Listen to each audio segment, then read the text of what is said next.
Halo, assalamualaikum. Baru balik dari Jakarta dan saatnya unboxing jajanan ya. Jadi nyampenya kemarin pas saya lagi di Jakarta nggak keburu kepake buat ngeliput nih Pixel 7 ini. Yang istimewa adalah harganya. Saya dapat di angka Rp6.690.000. Ada kondisi khusus kenapa harganya bisa semurah itu di saat yang lain masih jual 9 juta bahkan.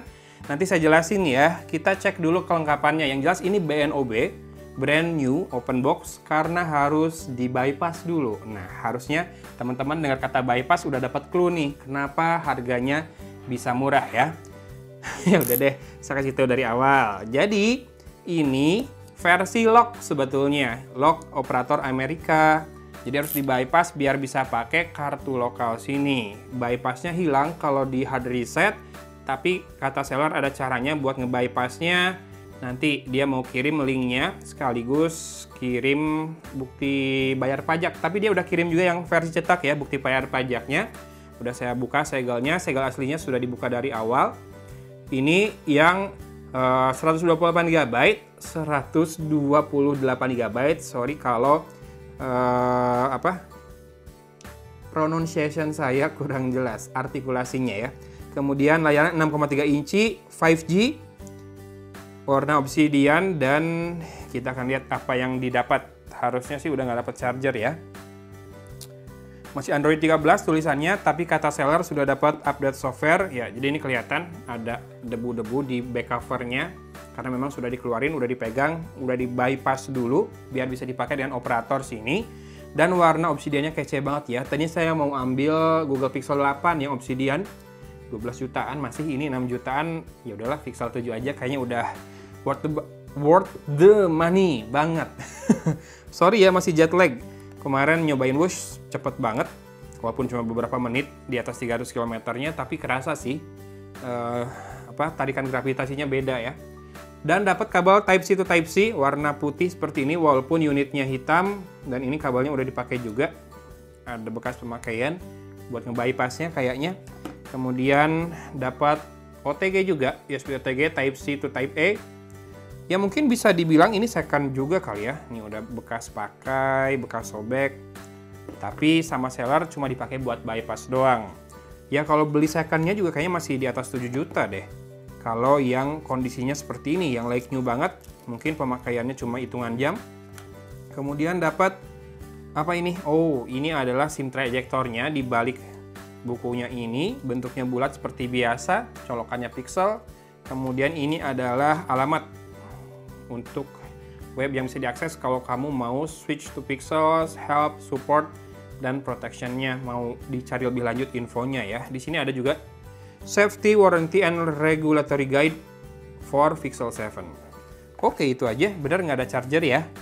Oke, kita ke smartphone-nya. Untuk yang versi basic, bukan yang Pro ini memang tidak ada zoom ya, tidak ada telekamera. Jadi hanya lensa utama dan ultra wide. Di sini ada LED flash 2, tapi tone-nya masih mirip banget. Kemudian ada mikrofon kedua buat noise cancellation. Di sisi atas ada mikrofon lagi, jadi 3 sepertinya mikrofonnya ya.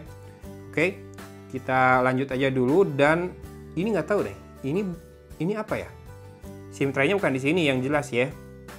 Kenapa dibuat berbeda seperti itu di frame bagian atas? Yang jelas ada garis antena 1 di bagian atas dan di sisi kiri ada 3 garis antena.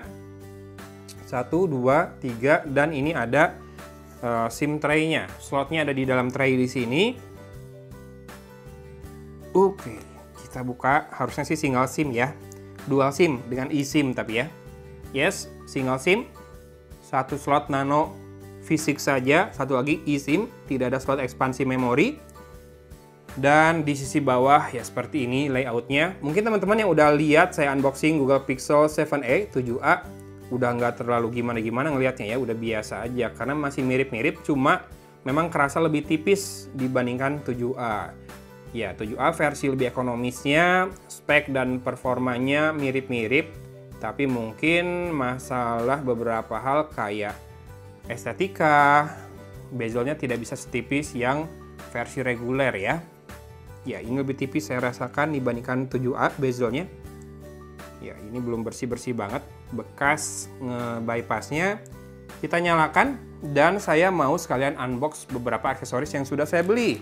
Pertama ada ini tempered glass-nya dari iBuyWin. Oh, yeah. Ini kedua kalinya saya beli di store ini nih, iBuyWin Indonesia. Masih Merchant Pro ya. Power Merchant Pro di Tokopedia-nya, belum official store, tapi harganya relatif sama buat semua device. Kemarin buat iPhone 15 Pro juga sama S23 FE juga sama, 99.000, dapat 2 isinya, dan dapat ini buat masanginnya tuh, si apa namanya, alignment tools-nya. Dan so far so good sih, saya pakai beneran oleophobic, nggak meninggalkan bekas minyak. Ini ada anti fingerprint, water oil repellency, dan high transparency. 3 hal ini menurut saya oke, bisa beneran dipertanggungjawabkan ya. Lalu saya beli juga casingnya masih yang murah aja. Kalau nggak salah ini beli 70.000 atau 90.000 juga deh. Wow, dapat strap. Dan dapat apa ini? Dapat lap juga. Dan case-nya seperti ini. Saya beli yang grey. Jadi masih agak transparan, nggak solid, tapi juga nggak clear ya. Kalaupun yang putih, biasanya saya beli yang matte, tetap nggak yang clear. Kalau yang clear, jadi glossy-glossy gitu, saya rada kurang suka. Kita coba pasangkan. Oh, yang pas banget. Ini saran saya kalau yang ultra thin begini, jangan terlalu sering lepas pasang. Karena suka ada yang kelipet-kelipet sisinya. Suka jadi kurang bagus. Nah, nih pas masang sisi terakhir tuh biasanya suka rada-rada kelipet. Nah, baru bawah udah lebih enak snap. Ini bentuk aslinya masih terjaga dan ketebalannya tidak banyak bertambah. Cuma memang tombol-tombolnya pun dibuat bolong seperti ini, tidak terlindung ya. Yuk, kita langsung masuk dan kita cek untuk softwarenya saat ini. Apakah sudah diupdatein ke Android 14? Kayaknya udah. Tadi ada angka 14-nya di situ. About phone. Pixel 7 dengan Android 14 dengan security update sudah di 5 Februari 2024. Berarti sama seller udah diupdatein ya. Send feedback, battery information. Nih, tanggal pembuatan baterainya sudah setahun yang lalu, dan cycle count udah dicas 2 kali. Ini membuktikan bahwa dia nggak lama dipakai sama sellernya, mungkin hanya dipakai buat software update sama bypass doang ya. Cycle count buat baterai charge-nya cuma 2 kali, nggak masalah. Untuk selisih harga 2,3 jutaan sampai 2,5 jutaan. Kemudian saya akan cek untuk software lainnya. Ini bawaannya Pixel semua, Google semua, nggak ada bloatware. Kemudian untuk storage, dari 128 ini kira-kira tersisanya berapa?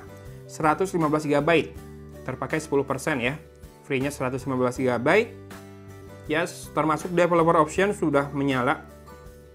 Karena buat bypass tadi sebelumnya kali ya. Cuma saya mau ngecek di aplikasi, apakah bakal nemu kira-kira aplikasi yang enggak. Saya termasuk yang concern masalah privacy, saya nggak mau di handphone saya ada yang enggak. Misalkan memantau atau takutnya akun saya jadi bermasalah. Google Live, personal safety, kayaknya aman, so far so good. Kita cek sedikit kameranya. Saya nggak pernah ngasih akses location juga. Ultra wide-nya 0,7 kali, tidak terlalu lebar berarti ya. Ada zoom 2 kali juga. Dan spek lengkapnya saya akan taruh di situ ya. Untuk kameranya dan juga prosesornya, RAM-nya. Ada action pen dan long exposure. Oke, dijelasin tuh kegunaannya apa. Ada night sight juga buat night mode.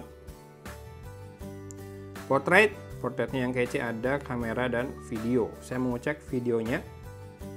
Nah, bisa pilih stabilization-nya ya. Ini yang paling saya suka, cinematic pen ini. Kalau saya pakai, saya bisa bikin story slow motion yang smooth banget tanpa harus ngedit-ngedit lagi. Bisa sampai 4K, 60 fps. Oke. Full HD juga bisa 60 fps. Di ultra wide Bisa 4K 60 fps juga, mantap. Kalau di ultra wide, saya mau coba cinematic pen-nya bisa nggak? Bisa juga cuy, mantap. Dan ada pilihan slow motion juga sebetulnya 1/4 kali atau 1/8 kali. Timelapse juga ada di situ. Dan ada mode lainnya, panorama, photosphere, dan juga lens. Oke. Mana nih Google Pixel Mania? Apa namanya? GoPix ya? Saya masih rada kurang sreg sih dengan singkatannya GoPix. Udah aja bilang Pixel aja, kenapa sih? Apa susahnya? GoPix itu aneh karena kan Google tuh dilafalinnya Google, bukan Google gitu ya. Kalau GoPix ya rada-rada gimana gitu. Tapi ya sudahlah, bebas, gimana masing-masing aja ya. Gimana menurut teman-teman kalau dapat yang versi bypass kayak gini? Nanti saya mau coba dengan kartu seluler sini ya, bisa nggak? Mau pakai XL. Bypass yang harusnya lock operator sana jadi bisa dengan operator sini dengan harga yang jauh lebih murah. Gimana? Kecil kemungkinannya ya Google mau masukin smartphone ini resmi di Indonesia. Padahal kan buat pure experience Android sih ya balik lagi ke Pixel kalau mau benar pure dan smooth banget experience-nya ya. Pixel UI. Sip, saya mau pakai dulu. Teman-teman kalau tertarik juga boleh pantengin lah pakai kanan saya, belum tahu sih ini bakal dipakai atau dijual lagi atau habis review baru dijual lagi. Saya mau nikmatin dulu, kebetulan lagi nggak banyak PR handphone, walaupun ada beberapa yang masuk yang baru. Tapi mau saya pakai dulu dengan sangat nikmat smartphone-nya. Siapa tahu bikin kopi jadi lebih nikmat ya kalau di fotonya pakai Pixel. Atau bikin cinematic pen juga.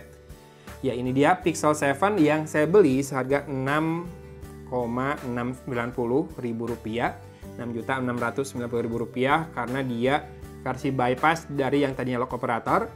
Dengan lebih hemat sekitar Rp2,5 juta, dapat keribetan itu. Mungkin buat teman-teman yang ngoprek nggak masalah, tapi buat yang mau tinggal pakai, ada baiknya cek aja link di deskripsi. Saya akan taruh wishlist, cek wishlist di Tokopedia saya tentang Google Pixel. Saya udah pernah buat dari yang 6A, 6, 7A, 7, 7 Pro, 8, dan 8 Pro ya, Pixel 8 dan Pixel 7 series udah mulai rada menurun harganya. Silahkan dicek list link di deskripsi video ini. Hatur nuhun sudah menemani saya unboxing smartphone ini. Semoga teman-teman sehat selalu menghadapi bulan Ramadan yang akan segera datang ini. Dari kata Cimahi, Agon pamit undur diri. Wassalamualaikum warahmatullahi wabarakatuh.